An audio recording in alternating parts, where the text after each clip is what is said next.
بسم الله الرحمن الرحيم إنما يعمر مساجد الله من آمن بالله واليوم الآخر وأقام الصلاة وآتى الزكاة ولم يخش إلا الله خذ من أموالهم صدقة تطهرهم وتزكيهم بها وصل عليهم إن صلاتك سكن لهم والله سميع عليم. أخي يا مقيما شمالا جنوب تجوب الأخوة قلبي تجوب. بسم الله الرحمن الرحيم. إن الحمد لله نحمده ونستعينه ونستغفره ونعوذ بالله من شرور أنفسنا ومن سيئات أعمالنا. من يهده الله فلا مضل له ومن يضلل فلا هادي له وأشهد أن لا إله إلا الله وحده لا شريك له وأشهد أن محمدا عبده ورسوله. يا أيها الذين آمنوا اتقوا الله حق تقاته ولا تموتن إلا وأنتم مسلمون. يا أيها الناس اتقوا ربكم الذي خلقكم من نفس واحدة وخلق منها زوجها وبث منهما رجالا كثيرا ونساء واتقوا الله الذي تساءلون به والأرحام إن الله كان عليكم رقيبا. يا أيها الذين آمنوا اتقوا الله وقولوا قولا سديدا يصلح لكم أعمالكم ويغفر لكم ذنوبكم ومن يطع الله ورسوله فقد فاز فوزا عظيما. أما بعد فإن أصدق الحديث كلام الله وخير الهدي هدي رسول الله صلى الله عليه وآله وسلم وشر الأمور محدثاتها وكل محدثة بدعة وكل بدعة ضلالة وكل ضلالة في النار. Donc Inch'Allah, aujourd'hui on va discuter de manière générale autour du troisième pilier de l'islam, bi-ijma' al-ulama, qui est az-zakat, comme vous avez pu le voir aussi sur les affiches. Az-zakat, chez les Arabes, en faisant abstraction de la religion, lorsqu'on parle du terme zakat, il a beaucoup de significations. Parmi celles-ci, an-nama dans la langue arabe. An-nama, c'est la croissance, le fait de croire quelque chose, de croître quelque chose ou d'accroître la chose. C'est la croissance. J'ai quelque chose, à partir de cette base, la même chose commence à devenir une deuxième, une troisième, une quatrième chose, comme les grains qui donnent beaucoup plus, comme l'argent qui rapporte, et ainsi de suite. Ça, c'est le fait de croître. Et donc, zakat, chez les Arabes, lorsqu'on parle du terme zakat, ça peut signifier le fait de croître quelque chose. Pas rien que l'argent et pas rien que les biens. C'est pour ça qu'il y a le texte du prophète sallallahu alayhi wa sallam dans Al-Bukhari et Muslim. Il est aussi rapporté dans Riyad al-Salihin. Man tasaddaqa bi'adli tamrin, celui qui fait une sadaqa avec l'équivalent d'une date, min kasbin tayyib, et que c'est halal. Donc celui qui donne une sadaqa qui équivaut à la valeur d'une date, que ce soit une date ou quelque chose qui a la valeur d'une date, et que c'est halal, bi kasbin tayyib ou min kasbin tayyib. Wallahu la yaqbalu illa at-tayyib, Allah Azza wa Jalla dit. Enfin, le prophète sallallahu alayhi wa sallam, dans ce hadith, comme dans l'autre hadith, inna Allah tayyibun la yaqbalu illa tayyiba, il le redit ici. Il dit celui qui fait ça, fa inna Allah yaqbaluha bi yaminih, Allah l'accepte de cette personne de sa droite, de sa main droite. Et les deux mains d'Allah Azza wa Jal sont toutes les deux droites, comme a dit le prophète sallallahu alayhi wa sallam. Pas de main gauche. Il ne faut pas vous dire comment ça se fait kada, c'est Allah Azza wa Jal. Pas commencer à imaginer, c'est Allah Azza wa Jal. Il dit, il accepte de sa droite, de sa main droite, wa yurabbiha li sahibiha, et il va la faire accroître, comme on dit, pour cette personne, au paradis, jusqu'à ce qu'elle devienne comme une montagne. Donc lorsqu'on parle de zakat, on peut parler du fait de croître les choses. On appelle aussi zakat dans la langue arabe tout ce qui a al-baraka. Al-baraka. C'est pour ça que le prophète sallallahu alayhi wa sallam dit ma naqasat sadaqatun min mal. Aucune sadaqa, et lorsqu'on parle de sadaqa, c'est une dépense. Zakat fait partie des sadaqas, des dépenses. C'est pour ça qu'on dit sadaqatul fitr et zakatul fitr. Ça revient au même. Ma naqasat sadaqatun min mal. Aucune sadaqa, aucune dépense financière. Quand on dit financière, c'est pas avec des dollars ou des euros ou des dirhams. Quand on dit dépense de ses biens, allez, on va généraliser, on va dire dépenser de ses biens. Que ce soit de la nourriture, que ce soit ici, on parle de ça en général. Aucune dépense dans le sentier d'Allah Azza wa Jal n'a diminué des biens. C'est pas parce que j'ai pris de mes biens et que j'ai donné fi sabilillah que ça va diminuer de mes biens. Pourquoi? Parce qu'Allah fait qu'il y ait le baraka dans ces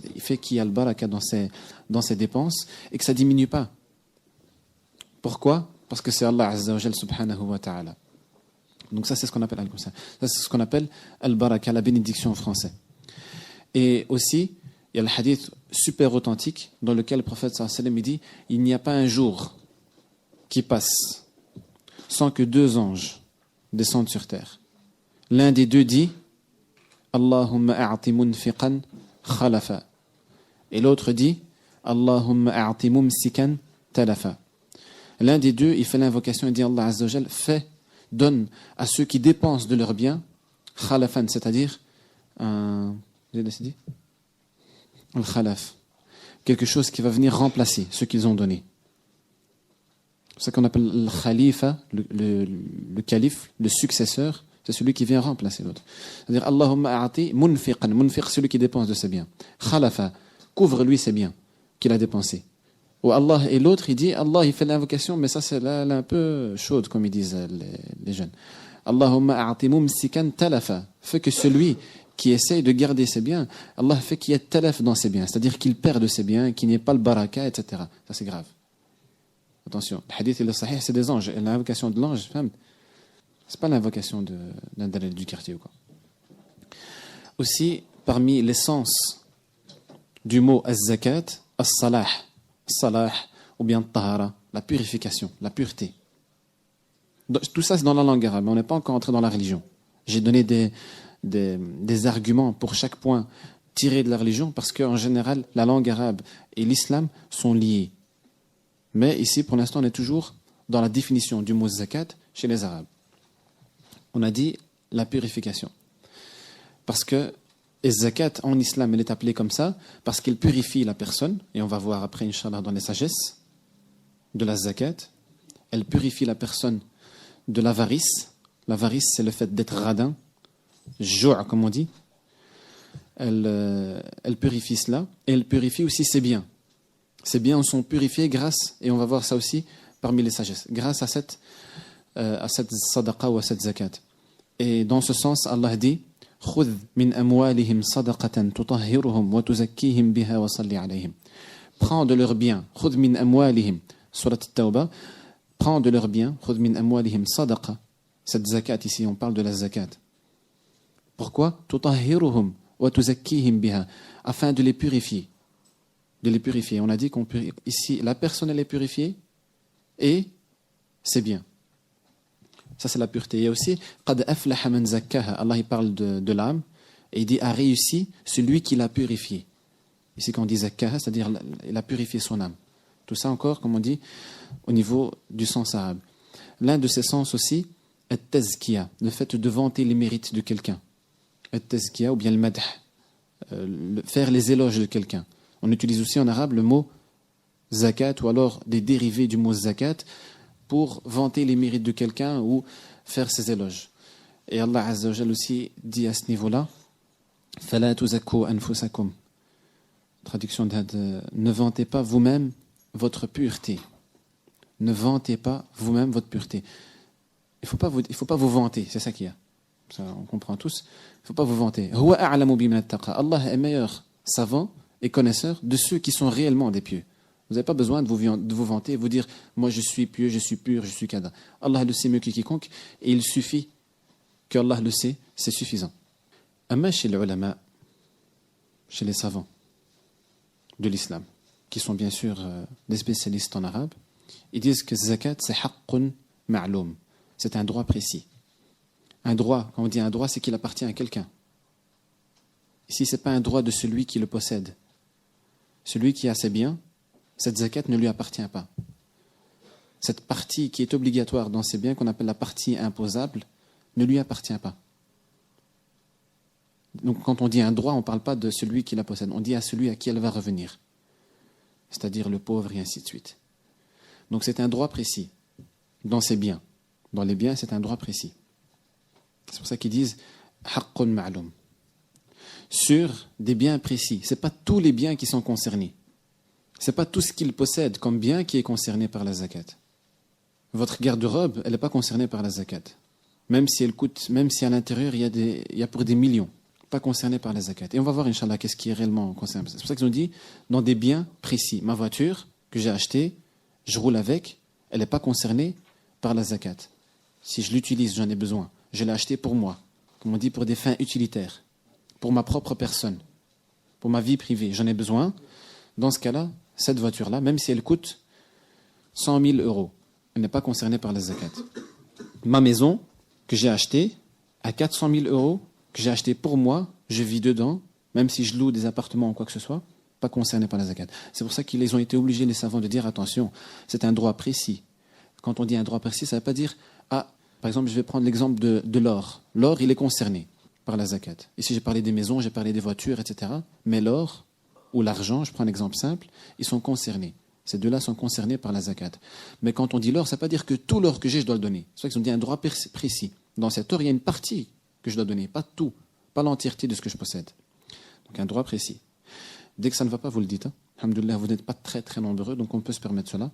Et ça ne va pas, vous le dites. Et on essaiera, Inch'Allah, sur place, de corriger ou d'être plus clair. Un droit précis, sur des biens précis. Donc ce n'est pas n'importe quel bien qui est concerné, on a donné des exemples. Et à qui il appartient? À un groupe précis. Ça ne veut pas dire que je peux le donner à n'importe qui. Ce n'est pas n'importe quelle personne qui va venir me demander la zakat, je vais lui donner. Parce que même si il se trouve réellement dans la difficulté, ce n'est pas n'importe qui. Et par exemple, cette zakat, je vais donner un exemple aussi pour que vous compreniez. Cette zakat, je ne peux pas la donner. On va d'abord se mettre d'accord sur une chose. Le fait d'éditer le Coran et de le distribuer, est-ce que c'est bien ou pas? C'est l'une des meilleures actions. Éditer le Coran et le distribuer afin que tout le monde ait un Coran à la maison, gratuitement. Le fait d'éditer des livres des savants.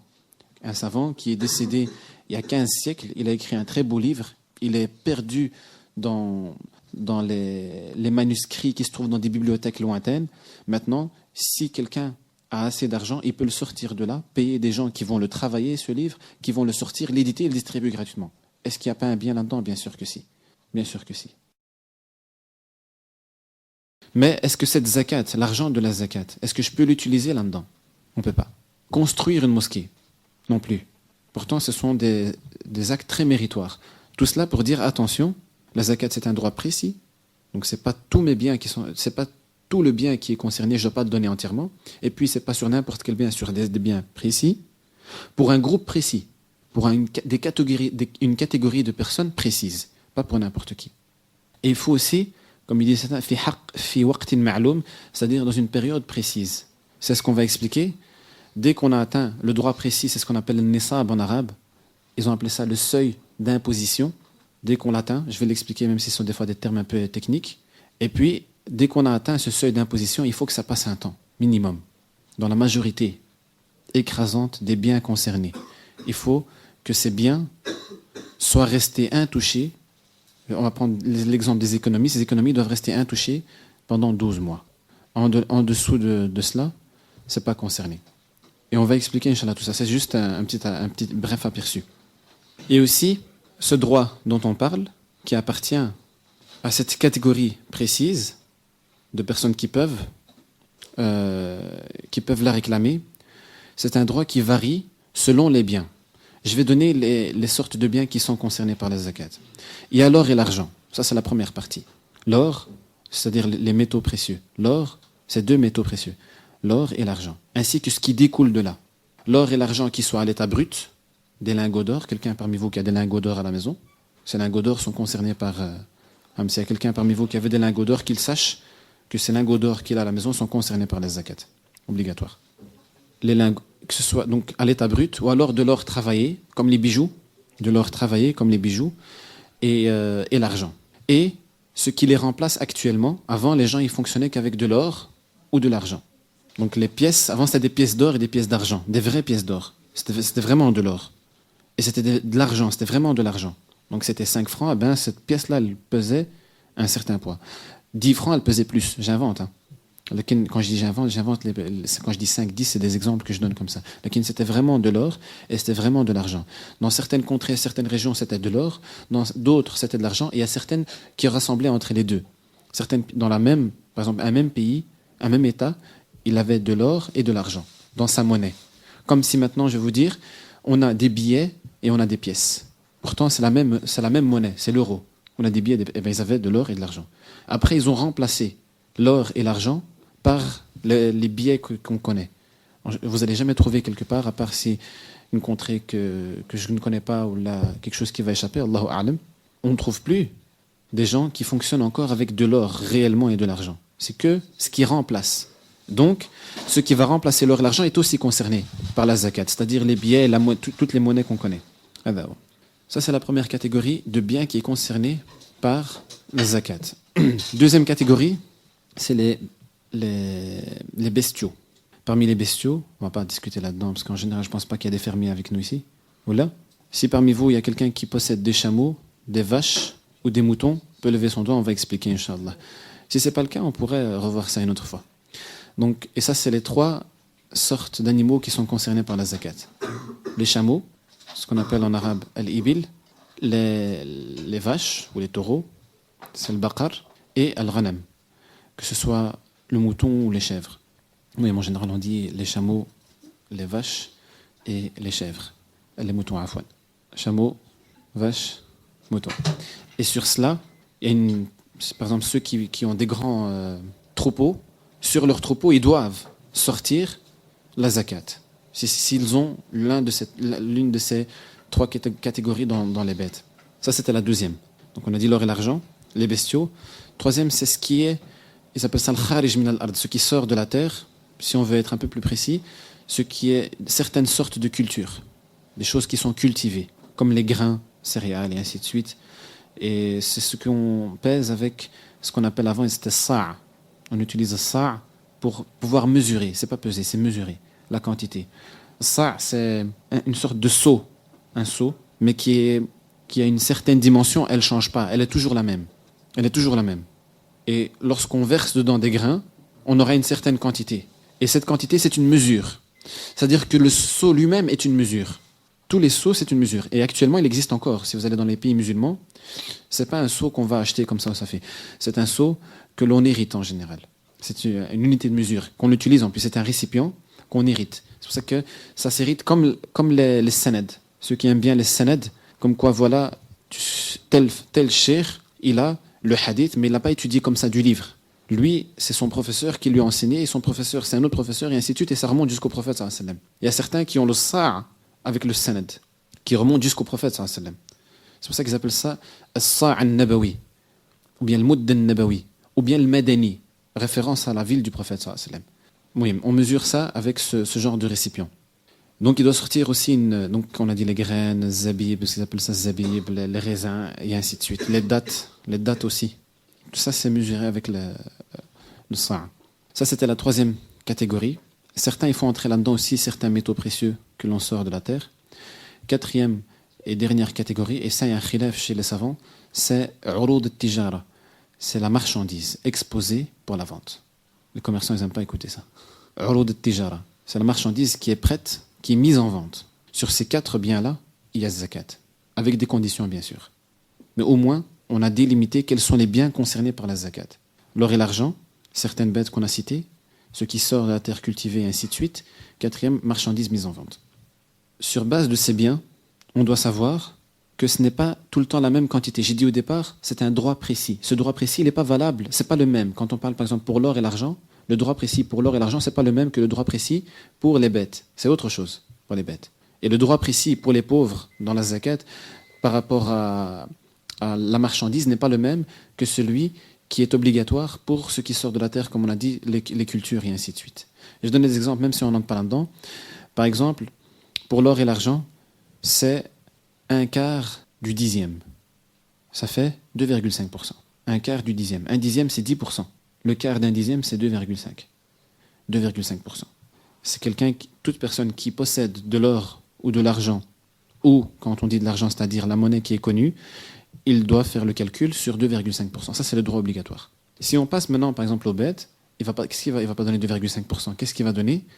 Il va donner, si, bien sûr, quand on dit 2,5%, je n'ai pas dit de quoi il doit donner 2,5%. À partir de quand il doit donner 2,5%. Je n'ai pas encore expliqué ça, ni dans l'or, ni dans l'argent, ni quoi que ce soit. Par rapport aux bêtes, les chameaux et ainsi de suite, c'est à titre d'exemple, on ne va pas s'attarder là-dessus. Lorsqu'il va atteindre, par exemple, ce n'est pas dès qu'il a un chameau, il doit donner zakat. Ni quand il en a 2, ni quand il en a 3, ni quand il en a 4. C'est à partir du 5e seulement. Quand il possède 5 chameaux, à ce moment-là, il doit donner la zakat. Et la zakat, c'est quoi? C'est pas de l'argent, il va prendre de ses chameaux et il va donner. Une partie de ses chameaux, il va donner. Par exemple, il va prendre un chameau. Je donne un exemple. Il ne va pas donner un chameau, il va donner une autre bête, il va donner un mouton. C'est un mouton qu'il va donner. Lorsqu'on va venir chez lui, on va lui dire attention, tu as 5, c'est les tiens? Oui, c'est les miens. Tous? Oui. Dans ce cas-là, ces 5-là, tu vas donner pour ces 5 une zakat et c'est un mouton. Il ne peut pas donner de l'argent. Et s'il n'a pas de mouton, qu'est-ce qu'il va faire? Il va aller avec de l'argent, acheter un mouton et le donner pour la zakat. C'est ça qu'il va faire. Donc on voit que c'est plus, lorsqu'on est passé d'une catégorie vers une autre, on voit que c'est plus la même chose. Ici, on parle de 2,5%, et ici, on parle de bêtes carrément qu'on doit donner. Ça dépend de quoi, si on en a 5, si on en a 100, si on en a 1000, etc. Ici, on doit donner des bêtes. Et ainsi de suite. Donc, il y a une différence par rapport aux biens concernés. Des fois, comme on a dit, c'est le quart d'un dixième, c'est-à-dire 2,5%. Des fois, c'est un dixième pour certains biens. Des fois, c'est un cinquième, et ainsi de suite. Nous, ce qui nous intéresse et ce qui nous concerne, c'est ce qui nous touche le plus aussi, c'est en général les dollars, rien que les dollars, les dirhams, les euros et ainsi de suite. Et c'est là-dessus, Inch'Allah, qu'on va s'attarder. Le reste, en général, on étudie ça dans les cours suivis de le faire ou de ce genre de choses. Les bijoux aussi.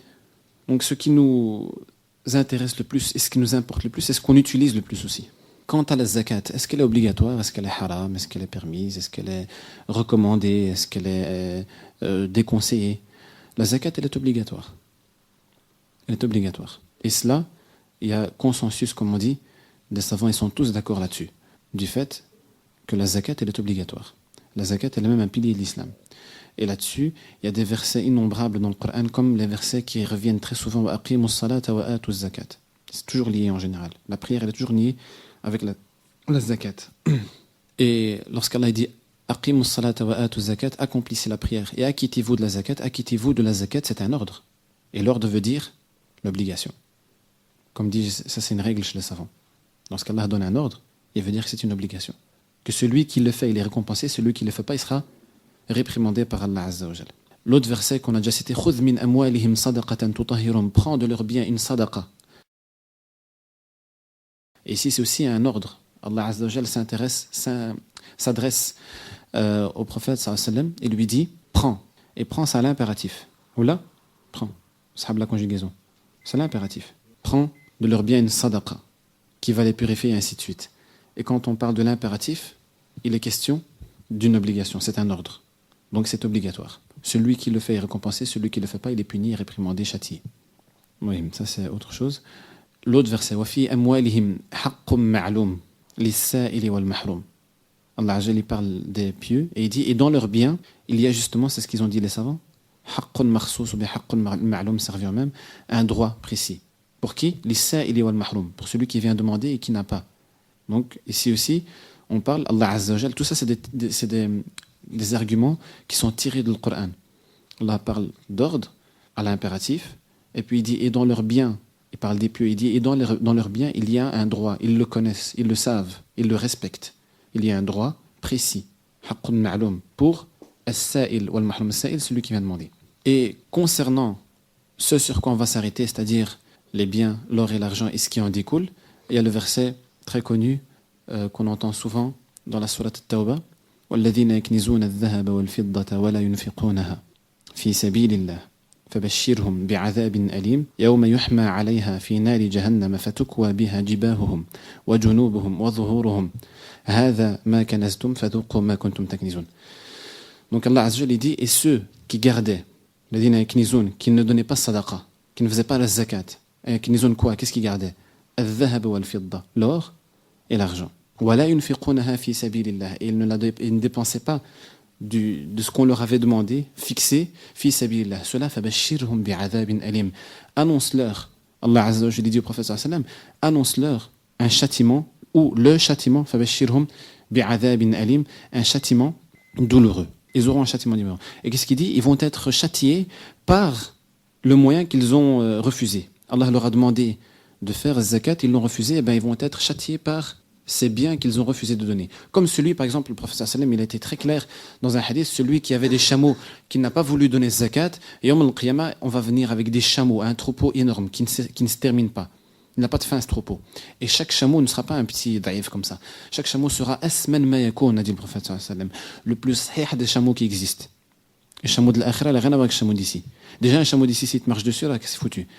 Chameau de l'akhira. Et ils vont le marcher dessus, ils vont le piétiner, ils vont lui passer dessus, l'un après l'autre, dans un jour qui ne se termine pas. Et à chaque fois, le prophète sallallahu alayhi wa sallam dit, à chaque fois que la série sera terminée, la série de chameaux sera terminée, le premier qui a commencé, il va revenir. Et ainsi de suite, premier, deuxième, et ça ne se termine pas. De même que celui qui avait des vaches. Ici, Rabbil Alamin, c'est le Coran qui parle, donc c'est Allah qui parle dans le Coran, il dit Yawma yuhma alayha fi nari jahannam, il sera dans nar jahannam, dans le feu, fayukwa biha jibahum, il va être brûlé avec ses biens. Les biens qu'il a refusé de donner, il va les retrouver là-bas.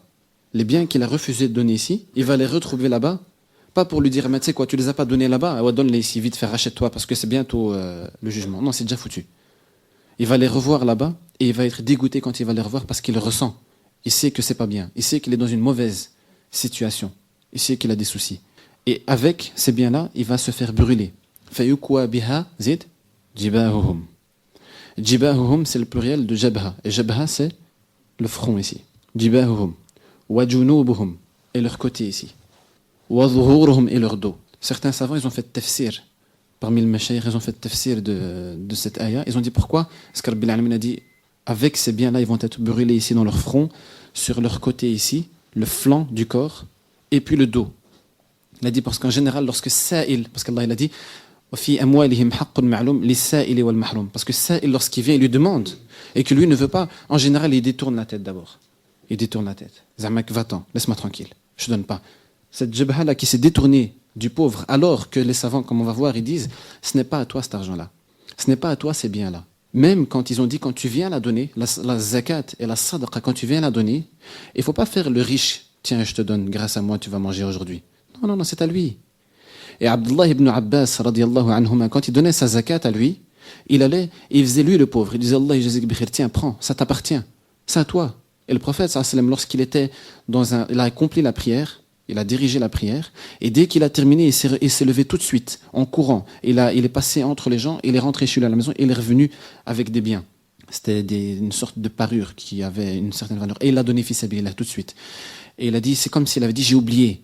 Et puis il a dit, mais dans quelle mauvaise situation sera la famille de Mohammed sallallahu alayhi wa sallam si ces biens seraient restés chez lui. Tout de suite, il est sorti.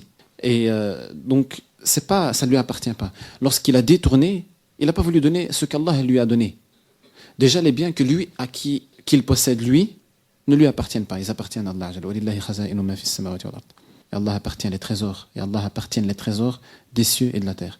Et Allah appartient l'héritage des cieux et de la terre. C'est Allah qui t'a tout donné. C'est lui qui t'a doté de tout cela. C'est Allah qui t'a pourvoyé de ce genre de choses.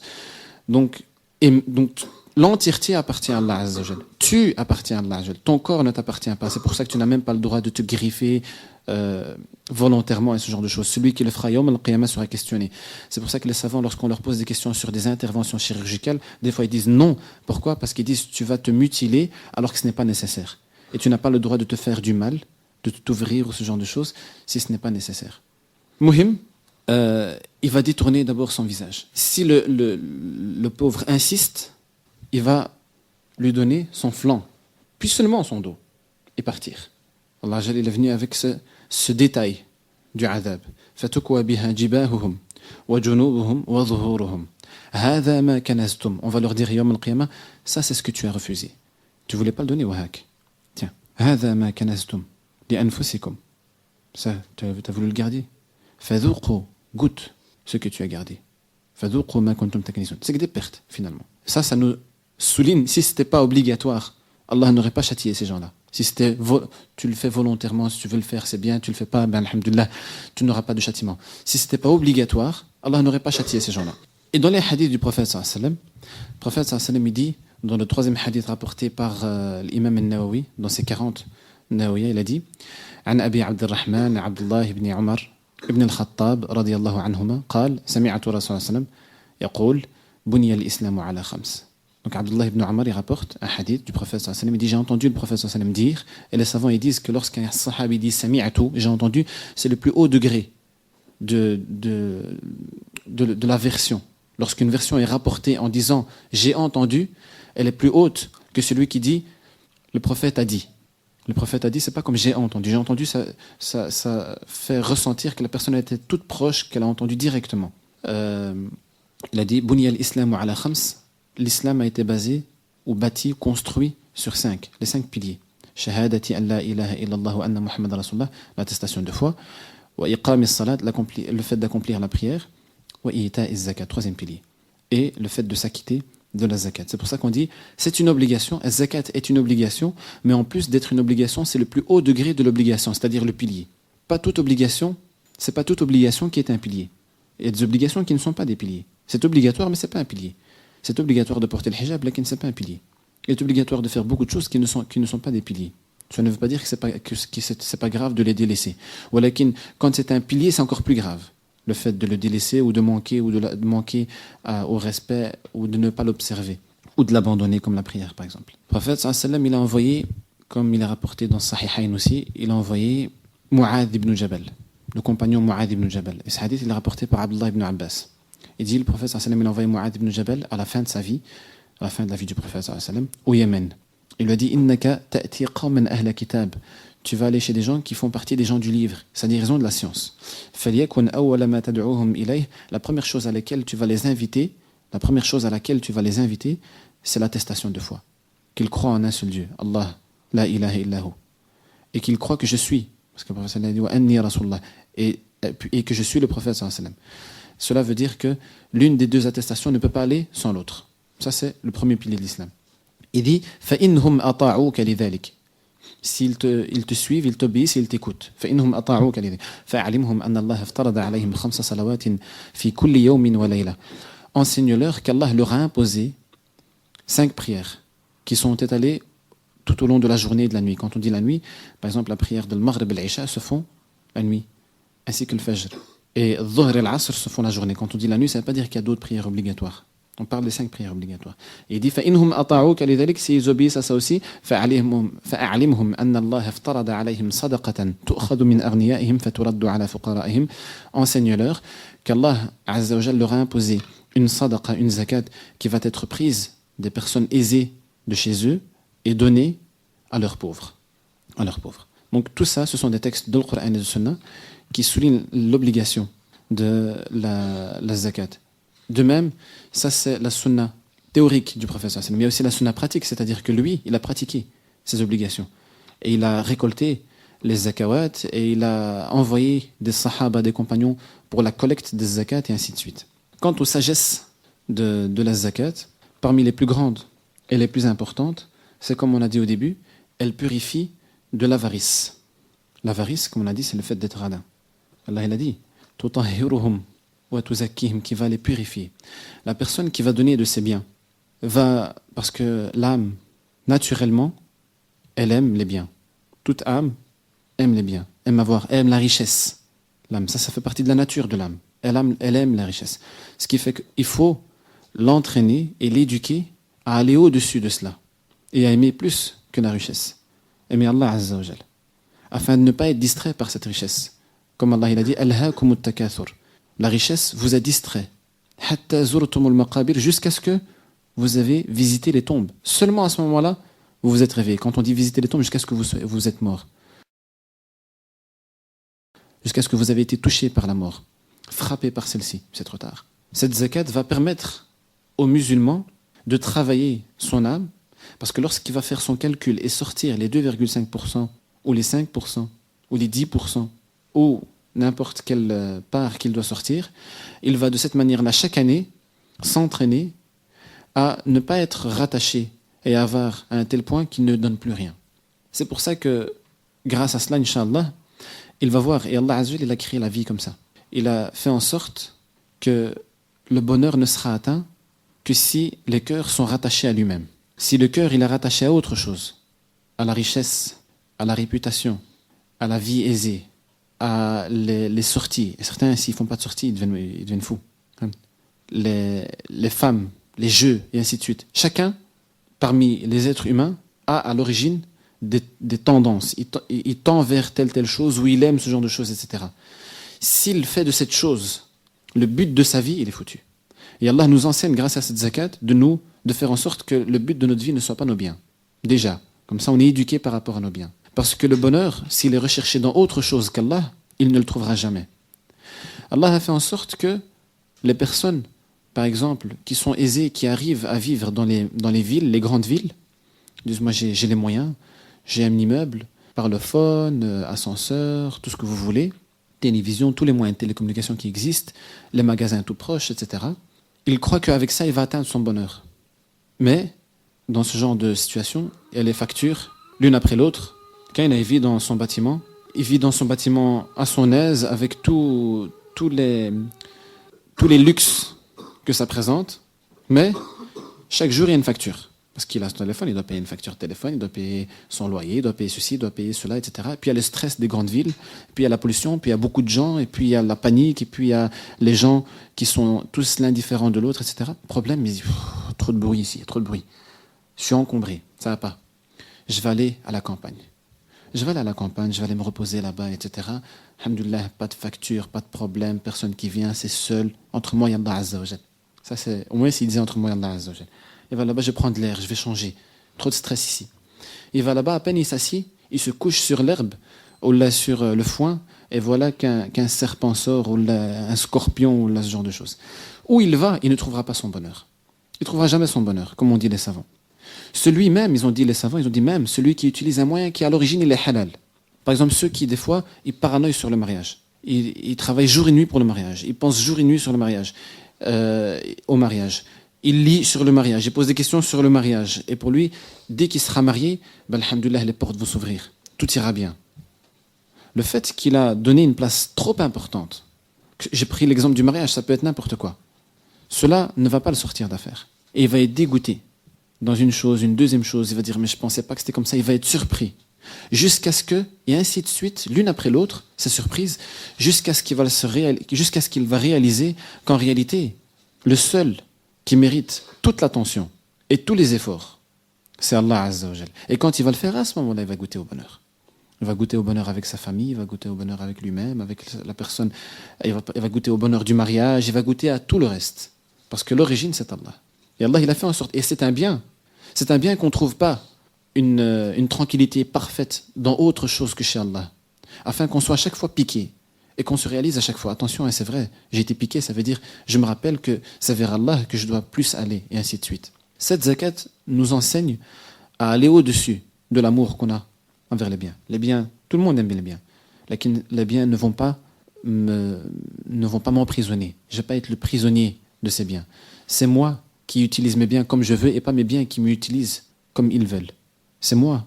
Allah il m'a donné ces biens pour que je les utilise à bon escient. Et le prophète sallallahu alayhi wa sallam, il a dit, Wallah, si j'avais la montagne de Uhud transformée en or, il ne faut pas qu'il y ait 3 ou 4 jours qui passent sans que j'ai quoi que ce soit de cette montagne. Dépense fi sabilillah. Ça, c'est quelqu'un qui a été au-dessus. Pas besoin des biens. Et lorsque le muhajirin, les gens qui ont quitté la Mecque, et ils ont été vers le Médina, lorsqu'ils ont été là-bas, ils n'avaient rien, ils ont tout laissé. Parce qu'ils étaient persécutés par la Mecque, par les Mecquois, à la Mecque.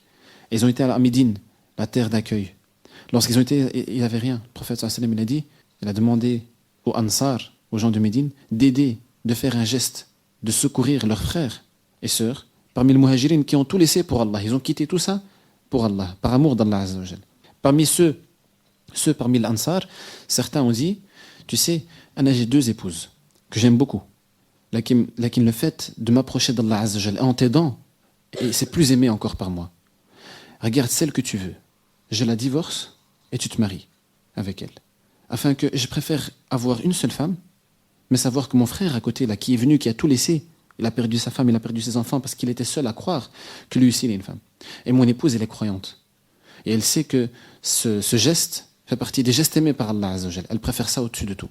Certains ont dit, regarde, ça c'est mes biens. Nisfuhu li wa nisfuhu lak. La moitié pour moi, la moitié pour toi. Tout c'est bien. Mais les muhajirin nous ont pas dit, Masha'Allah, c'est très bien ça. Je vais appeler des Darari qui sont restés à la Mecque, je vais leur dire, venez parce qu'ils vont tout vous donner ici. Rien à voir, ils n'ont pas fait ça. Au contraire, celui à qui on a dit, tu sais, ça se met bien, la moitié pour toi, la moitié pour moi, il a dit, Dullani ala souq. Il est où le marché? Il était nouveau là, c'est où le marché? Ils lui ont dit, le souq, c'est par là-bas. Il a été là-bas, il a fait une affaire, une deuxième, une troisième, une quatrième, il a été plus riche que les autres.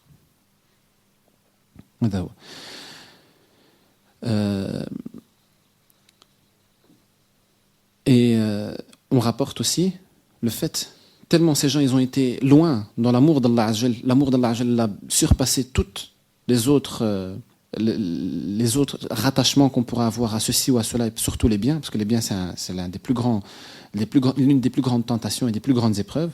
Il est rapporté que dans un combat, certains ils étaient touchés, blessés, abattus sur le sol. Et un il vient avec de l'eau. Ils étaient en train de mourir de soif, ça faisait très longtemps qu'ils étaient là. Il fallait absolument boire, parmi les compagnons. Un vient avec de l'eau, il voit un de ses proches. Il lui dit, viens, je te donne à boire. Il dit, celui qui est là-bas, pas loin, aussi étendu sur le sol, il mérite plus que moi, il est plus meroun que moi. Va chez lui. Alors il a été chez l'autre. Il lui dit, vas-y, tu vas boire. Il lui dit, attends, j'ai entendu un autre là-bas, il est pire que moi. Va d'abord, donne-lui à lui, après viens chez moi, Inch'Allah. Et il a fait le tour de 3-4 comme ça, quand tous, ils ont refusé, parce que tous, ils préféraient que leur frère soit meilleur qu'eux au niveau des biens. Donne d'abord à lui, puis viens chez moi. Lorsqu'il est revenu chez le premier, il était mort. Le deuxième, le troisième, le quatrième, ils étaient tous morts. Et c'est pas c'est des récits rapportés avec sanad chez l'ulama. Donc on a dit, cette zakat, elle va permettre à la personne de dépasser ce genre de choses. Et c'est pour ça qu'on retrouve en général, chez les musulmans, plus de générosité. Ils sont très généreux, en général. La preuve, faites une petite équation avec moi. Simple exemple. Lorsqu'il y a à la Rue Neuve, par exemple. Combien de monde il y a à Rue Neuve? Un bon samedi comme ça, bien chaud, les jours des soldes. Le jour des soldes. Alors, il y a une foule, mashallah, tabarakallah. Tu vois ce que je veux dire? Walakin, et des fois, il y a des gens qui demandent. Ils sont là par terre ou la kada, ils sont là, et ils mendient, comme on dit. Ils restent simples. Ils sont là, ils attendent, quelqu'un leur donne wada, qu'il leur donne pas, c'est bon. Lakin, s'ils voient quelqu'un habillé d'une certaine manière, ils reconnaissent que c'est un musulman, ils vont directement chez lui. Des fois, ils sont assis, ils se lèvent. Pourquoi? Parce qu'ils savent, celui-là, il a peur d'Allah Azzawajal et il le fait pour Allah. Il ne le connaît peut-être pas celui-là, mais il sait que s'il le donne, Allah va le récompenser. Ce qui est peut-être pas chez les autres. Et il sait que s'il donne, ça ne va pas diminuer de ses biens. Fi sabilillah. Alors il va chez lui et il essaie de ne pas le lâcher. Ça, c'est l'une des plus grandes preuves. Qu'en général, les musulmans, ils sont plus. C'est ce qui est demandé. Walakin même sur le terrain, alhamdoulilah, c'est ce qui est vu. Alhamdoulilah. Grâce à ça, on secourt les musulmans. Ils sont appelés et invités tous les jours à secourir les pauvres. Et regardez le hikmah d'Allah Azzawajal. On va, parce que je ne pense pas qu'on aura le temps, l'allure à laquelle on a commencé. Le Maghreb, ils ont déjà fait l'adhan, le Maghreb. Vous êtes sûr? On va bientôt terminer, Inch'Allah, pour accomplir la prière. Regardez le hikmah d'Allah Azzawajal. On a dit, c'est un bien précis. Ce qu'on appelle en arabe le nisab, le seuil imposable. On va aller très vite. Quelqu'un qui a des biens, de l'argent, des euros à la maison, ou à la banque ou la kada. Et ces biens, on a dit, ils découlent de l'or et de l'argent. Avant, c'était de l'or et de l'argent. Puisque ces biens-là, cet argent remplace l'or et l'argent, c'est concerné par la zakat. Obligatoire. On va voir, dit combien est-ce qu'il a de cet or et cet argent. Est-ce que n'importe, j'ai 10 euros ici, je dois donner? Non, ça n'a rien à voir. Il faut atteindre un seuil minimum, ce qu'ils appellent le seuil imposable. Tant que ce seuil imposable n'est pas atteint, je ne suis pas concerné par la zakat. Ça va jusque-là. Il faut atteindre, j'ai des biens, c'est déjà très bien, c'est déjà une chose, mais en plus d'avoir des biens, il faut que j'atteigne avec ces biens un seuil minimum, imposable. Tant qu'il n'est pas atteint, je ne suis pas concerné par la zakat. Dès que je l'atteins, il faut que ce soit de l'argent que je n'ai pas besoin tout de suite. Parce que si j'atteins ce seuil, je vais inventer, on va dire que le seuil minimum imposable, c'est 1000 euros. Toute personne qui est en dessous de 1000 euros n'est pas concernée par la zakat.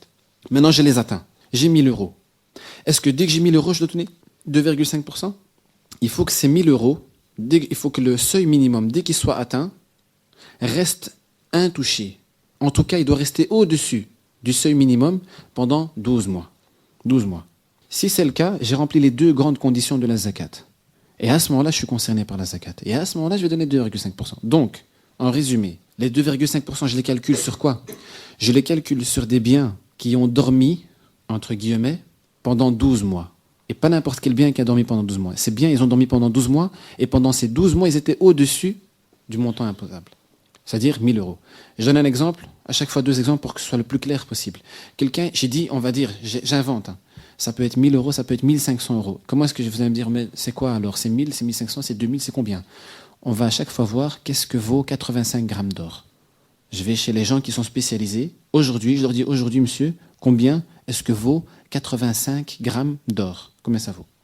Il va me dire, par exemple, aujourd'hui, l'or, la valeur de l'or, elle est montée, c'est 1 300 euros. Dans ce cas-là, ça va être 1 300 euros. Si j'ai plus de 1 300 euros, je suis concerné par la zakat. Si j'ai en dessous, je ne suis pas concerné. Dès que je l'atteins, donc, imaginons, je vais dire c'est 1 300 euros. Ça, c'est le montant minimum, imposable. Si j'ai 800 euros, est-ce que c'est au-dessus de 1 300 ou en dessous? C'est en dessous. Le montant imposable, j'ai donné comme exemple que c'est 1 300. Maintenant, moi, j'ai 800 euros de côté. Et ces 800 euros de côté, je les ai pendant 25 ans. On a demandé combien, nous? 12 mois. Et si, lui, moi, j'ai 800 euros pendant 25 ans, bien au-delà de 12 mois. On va lui dire, malgré que tu as dépassé de loin le minimum que nous, on a besoin, c'est-à-dire 12 mois, tu n'es pas concerné par la zakat. Parce que la deuxième condition, tu ne l'as pas remplie. Tu l'as pas remplie, oui. Tu dois être au-dessus de 1 300. Mais c'est pas compris. Compris. Allah yazid bi khair. Ça, c'était la première. Deuxième exemple, quelqu'un qui a 35 millions d'euros. Est-ce que c'est au-dessus de ce qu'on a demandé ou en dessous? 1 300. On a demandé 1 300. C'est bien au-dessus, il a 35 millions d'euros. Laquelle ces 35 millions d'euros, il les garde pendant 6 mois. Après 6 mois, il y a une catastrophe dans sa villa, dans son hôpital. C'est quelqu'un qui a un hôpital ou quoi que ce soit. Mouhim, il fait des dépenses, il n'a plus rien. On va lui dire, monsieur, malgré que tu as dépassé de très très loin et largement ce que nous, on t'avait mis comme montant imposable, c'est-à-dire 1 300 euros, tu avais toi 35 millions d'euros, le fait que tu n'as pas rempli la deuxième condition, c'est-à-dire les garder pendant 12 mois, tu n'es pas concerné par la zakat. Il faut remplir les 2 conditions en même temps. Donc là où je voulais venir, c'est que à partir de quand est-ce que je vais compter mes 12 mois? Est-ce que tout le monde va sortir la zakat pendant le mois de Ramadan? Est-ce que tout le monde va sortir la zakat pendant le mois de l'Hajj? Ça n'a rien à voir. Pourquoi? Parce que chacun, ça sera différent pour chacun. Moi, je suis sorti de l'école il y a 3 mois. J'étais à l'école avant. Je suis sorti de l'école, j'ai trouvé un travail après 1 mois. Ça fait 2 mois que je travaille. Comme ça fait que 2 mois que je travaille, j'ai reçu 2 salaires. J'ai reçu 2 salaires. De ces salaires, comme avant j'étais étudiant, je n'avais pas de rentrée, j'ai une dette chez celui-là, je ne l'ai pas encore payé, telle chose. Donc j'ai payé ce genre de choses. Ce qui fait que le premier salaire, il ne faut même pas le compter. Le deuxième salaire, oui, je l'ai encore de côté. On va lui dire, c'est combien le montant imposable aujourd'hui? Il va me dire, c'est 1 000 euros. C'est combien ton salaire? J'ai mis 1 200 euros de côté. On va lui dire, à partir de ce moment-là, tu comptes. C'est-à-dire, le jour où j'atteins le montant imposable, c'est ce jour-là que je dois me rappeler. Et chacun aura un jour différent. Parce que moi, je l'ai eu aujourd'hui, quelqu'un l'aura demain, quelqu'un l'a depuis 3 ans, et ainsi de suite. C'est-à-dire que le jour où j'atteins le montant imposable, dans les biens, il faut faire la différence entre l'argent que j'ai et que j'utilise tous les jours. C'est de là que je paye mes factures, c'est de là que je paye l'assurance de la voiture, c'est de là que je paye le loyer. Ça n'a rien à voir. Tous les jours, je retire. Les biens nous on parle ici, c'est des biens que je mets de côté et qui peut-être ils vont rester 1 an. C'est cela qu'il faut que je garde en compte. C'est pas n'importe quel argent que j'ai. C'est les biens que j'ai de côté et j'ai l'impression, Inch'Allah, je les mets de côté. Donc normalement, c'est pour qu'ils restent un certain temps. Peut-être 1 an, peut-être 2 ans, peut-être plus, peut-être moins. Donc le jour où j'ai des économies que j'ai envie de garder de côté et que ces économies dépassent les 1 000 euros qu'on a dit comme exemple, ou 1 300 euros, ce jour-là, je dis, aujourd'hui, je les ai mis de côté. Je note. C'était aujourd'hui. Mais aujourd'hui, quoi? On ne prend jamais le calendrier solaire. Ce n'est pas en février, mars, juin qu'on doit calculer. Par exemple, si c'était aujourd'hui, on est quel jour aujourd'hui? On est le 18. On est le 18 novembre. Il correspond au 26. 26 Shawwal. Oula? Il correspond au 26 Shawwal normalement. Donc, je vais voir 18 novembre. À quoi il correspond? 26 Shawwal. J'oublie. Oh là, le 27 Shawwal. 26 ou la 27. De toute façon, il y a toujours un petit décalage. 27 Shawwal. Il correspond au 27 Shawwal. Je laisse de côté cet argent-là. L'année prochaine, 27 Shawwal, on va dire, attends, l'année passée, il y a 1 an pile, tu n'avais pas atteint le montant imposable. Il va dire oui. Est-ce que tu les as toujours? Oui. Aujourd'hui, tu dois la kharaj. Aujourd'hui, pas demain. Aujourd'hui. Si tu la gardes demain, il va te châtier. En tout cas, il va te réprimander. Tu n'as pas à le faire. Si tu n'as pas de raison. Si tu n'as pas de raison, tu n'as pas à le faire. Quand il n'a pas de raison, c'est peut-être que quelqu'un, mais on ne va pas rentrer dans certains détails, sinon on ne va pas s'en sortir. Là où je voulais arriver, c'est qu'aujourd'hui, c'est moi qui dois la kharaj. Parce que il y a 1 an, le 27 Shawwal, j'ai commencé. Demain, c'est un autre qui va la sortir. Après demain, c'est quelqu'un d'autre, parce que pour lui, c'était le 29. et ainsi de suite. Ce qui fait qu'Allah, il n'a pas fait en sorte que cette zakat, elle sorte en même temps, et que pendant toute l'année, les pauvres, ils n'ont rien. Non. Les pauvres, ils auront toujours, parce qu'aujourd'hui, il y a celui-là qui doit la donner, et ceux-là, et toute cette famille, et ainsi de suite. Vous avez vu comment est-ce qu'Allah, il a fait les choses. Et les savants, et on n'a pas le droit aussi, on verra ça, Inch'Allah, une prochaine fois, la zakat, on n'a pas le droit de la sortir ailleurs. On doit la sortir là où on vit. Et les savants, ils ont dit, Allah est meilleur savant que quiconque. Il est meilleur savant que quiconque. Il a fait en sorte que la zakat, il va faire en sorte qu'il y a des gens aisés proportionnellement aux gens pauvres. Ça veut dire que dans cette région, si chacun des gens aisés donne correctement la zakat, tous les pauvres seront comblés. C'est pour ça qu'il ne faut pas la donner ailleurs ou quoi que ce soit. Et ça, c'est un texte du prophète, il a dit « Tu'khadu min arniyaihim faturaddu ala fuqaraihim » de chez eux. On prend de leurs riches pour leurs pauvres. Et il n'a pas demandé à Mu'adh ibn Jabal, il lui a dit, c'est quoi? Et quand tu la ramasses, amène-la moi ici à Médine, le centre des musulmans. Non, il a dit, tu la donnes à leurs pauvres. Donc on ne peut pas la sortir ailleurs, si ce n'est dans une exception, et ça c'est les savants qui donnent des fatawas, ce qu'on dit. Si c'est un cas critique, une catastrophe quelque part ou quoi, il faut absolument intervenir. Là, c'est les savants qui interviennent pour dire, voilà, il faut aider telle personne qui se trouve là, etc., etc. Donc il y a les pauvres qui sont aidés, et ces pauvres, lorsqu'ils sont aidés, qu'est-ce qui se passe? Lorsque le pauvre, il voit un musulman, comme lui, il vient chez lui, avec beaucoup de modestie, par crainte d'Allah Azza wa Jal, il le cherche, tiens, prends, c'est à toi, il t'appartient. Ce pauvre-là, il va prendre, il va partir. Non, lui aussi, c'est un musulman. Il va aimer cette personne qui l'a aidé, parce qu'il est peut-être criblé de dettes, et on va voir que les personnes, Inch'Allah, une prochaine fois, on va voir que les personnes qui sont endettées peuvent recevoir la zakat, ceux qui sont endettés. Pas endettés parce qu'il a acheté une classe S, endettés parce que il était dans une situation difficile, il devait s'endetter. C'était obligatoire. Il était endetté, par exemple, il devait louer un appartement ou donner une garantie. Parce que ses enfants, ils allaient être dehors, ce genre de choses. Et l'appartement qu'il a été prendre, c'est pas le palace de je sais pas où. C'est quelque chose de simple, de normal. Il n'arrivait pas, même ça, il n'arrivait pas. Donc dans ce cas-là, il n'y a pas de problème. Celui-là, lorsqu'il va recevoir cet argent-là, et grâce à cet argent-là, il va aller se sortir d'affaires, il va aimer, tout de suite, il va aimer cette personne-là. Donc il y a de la fraternité entre les deux.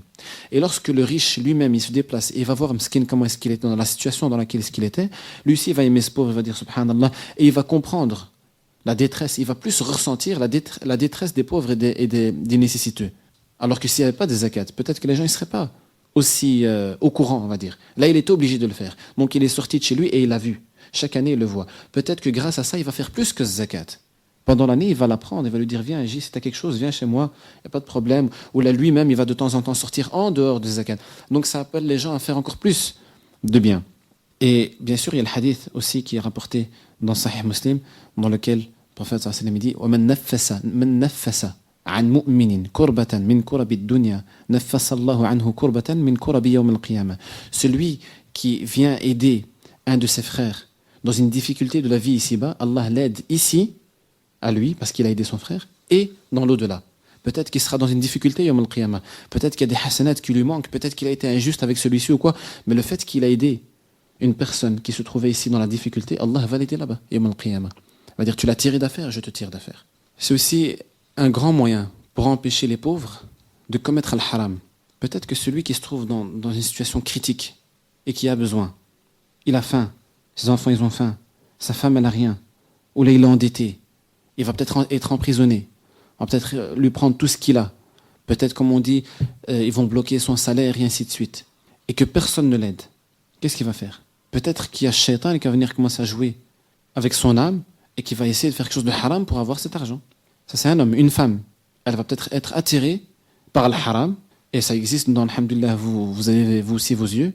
Ça existe dans beaucoup d'histoires. En général, beaucoup font le haram parce qu'ils n'avaient pas les moyens. Et ils sont restés après dans le haram, bien sûr. Je ne suis pas en train de justifier leur comportement. Ce que je veux dire, c'est que certains, à cause, par faute de moyens, beaucoup tombent dans le haram. C'est pour ça que Cheikh al-Mukhtar al-Shanqiti, toujours dans une conférence, il faut toujours Fadlat Cheikh. Cheikh al-Mukhtar, Mohamed al-Mukhtar al-Shanqiti, qu'est-ce qu'il dit? Il dit, son père, il lui disait, wa iyak, attention, jamais ne commets cette erreur. Si tu vois une femme qui te demande, donne-lui n'importe quoi, tout ce que tu as. Et dit, si tu trouves que tu n'as rien, vous savez, en Arabie, ils portent beaucoup les voiles là, sur la tête. Il lui dit, si tu donnes rien que ça, donne-lui ça. Peut-être qu'elle va se couvrir avec, peut-être qu'elle va le vendre, peut-être que tout ce que tu veux. Al-Muhim, si tu trouves rien à lui donner que ça, ben donne-le lui. Surtout une femme. Parce que la femme, en général, elle est plus faible que l'homme, etc. Et la femme, si par exemple elle a des enfants qu'elle doit nourrir, etc., elle va être encore plus poussée à faire des choses terribles qu'elle voudrait pas à l'origine, mais elle va le faire pour aider. Inch'Allah, on va bientôt terminer. De même que certains, parmi le mashayikh, ils disent il faut donner cette zakat, ce qui est normal, ça fait partie des obligations, c'est un pilier. Et ils disent cette zakat, elle va même purifier ton argent, c'est-à-dire que peut-être dans ton argent, ça n'existe pas l'argent qui est 100% pur. Peut-être qu'il y a une petite injustice quelque part, peut-être qu'il y a quelque chose qui a été pris alors qu'il ne fallait pas. Je vais donner un exemple de ce qu'on vit actuellement, et Inch'Allah, on va accomplir directement la prière juste après. C'est quelqu'un qui a un travail. Peut-être un jour, il est arrivé en retard, mais il a un salaire fixe. On l'a payé alors qu'il n'était pas là. Pendant 5 minutes, pendant 10 minutes, pendant un quart d'heure. Peut-être plus, peut-être moins. Peut-être un jour, il s'est absenté parce qu'il avait quelque chose à faire. Mais finalement, c'est une absence qui est injustifiée par rapport au travail. Et on l'a payé. On l'a payé par rapport à ça.